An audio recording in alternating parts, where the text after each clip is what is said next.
If you look for Lauren Coleman's stats for the 2011-2012 season, you won't find anything. No rebounds, no field goals, not even a free throw. A player who at one point put her mark on big games found herself benched for the entire season. I had no idea what was going on, so all I remember is like a shooting pain in my ankle, and that was it. That pain was Lauren's Achilles tendon rupturing, a painful season-ending injury before the Noles played their first game. And another setback for an athlete who suffered through 4 prior knee surgeries. Lauren's spirit was crushed. Not again. I felt like, she had been through so much with her knees and worked really hard to establish her physical state. And when she made that turn in a preseason run and her Achilles tore, I thought, not again. Yet it did happen again, with this latest injury perhaps being the worst of them all. It's a single moment of pain that can cause 1,000 unwanted thoughts. I'm sure that she was in an extreme amount of pain, and you can't move your foot with that when that's gone. So it's just you don't have control of your body, and it's hurting, and you don't know what's happened, and it's a shock value for sure. It was a moment of shock, panic, and fear. One feeling of agonizing pain causing one horrifying thought. I'm done.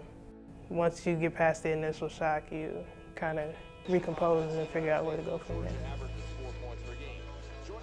Recomposing is exactly what Lauren did. Instead of pressing rewind, she pushed forward, insisted on proving skeptics wrong. Don't give up. Yeah, that was basically it. You talk to everybody, you tell them you tear your Achilles, and they're like, oh man, that's like a career-ending injury, but I had no choice but to keep going. It was a lengthy journey, but one that Coleman was willing to endure alone. It's a really long process. I spent about 6 months in a boot before I could just wear 2 shoes. Finally, after almost a year, she was released to play again. It was her tenacious attitude that got her through what seemed like an eternity, but it's always been her attitude that's earned her recognition.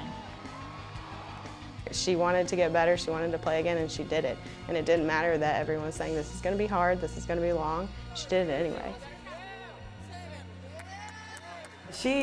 She's a kind of a quiet killer in some ways. Morgan Tolzo does. She's going to bring it the length of the floor. Back outside. Coleman for 3. She may be quiet, but it's because she's always thinking. It's a trait she gained from her father, who taught her the game. He taught me how to dribble, he taught me how to shoot. Days on end where I could remember we at the park playing all day. Taught me how to think the game. He's the reason that I guess I have this IQ. Just everything. When I say everything, I can't even explain to you. It's everything. Her wits landed her a spot on the FSU squad and had been valuable to the team ever since. She's always had a great basketball mind.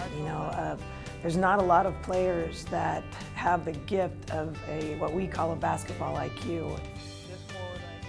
But her intelligence isn't the only thing that sets her apart from other players. It's also her demeanor. As of lately, I just want to be me.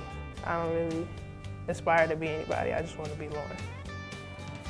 And being Lauren is exactly what the Noles need to help the team move forward and continue to build on its winning tradition. I'm Chelsea Wright for Seminole Sports Magazine.